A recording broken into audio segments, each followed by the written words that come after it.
पाठ 14। हम नन्हे नन्हे बच्चे हैं। पाठ प्रस्थान। हम अपनी कल्पनाओं की दुनिया में जीते हैं। इस दुनिया में ऑनलाइन गेम, पिज्जा, बर्गर, उपहार, यूट्यूब आदि होते हैं। इन्हीं के बीच हमें रहना पसंद है। प्रस्तुत कविता में बच्चों की पसंद बिल्कुल अलग है। आइए पढ़ते हैं।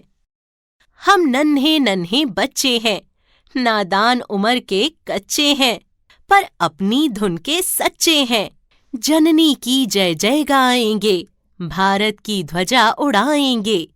अपना पथ कभी न छोड़ेंगे, अपना प्रण कभी न तोड़ेंगे।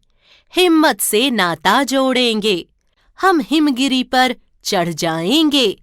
भारत की ध्वजा उड़ाएंगे। हम भय से कभी न डोलेंगे, अपनी ताकत को तोलेंगे। जननी की जय जय बोलेंगे, अपना सिर भेंट चढ़ाएंगे। भारत की ध्वजा उड़ाएंगे। सोहनलाल द्विवेदी। हमने सीखा देश प्रेम, साहस, निडरता, आत्मविश्वास,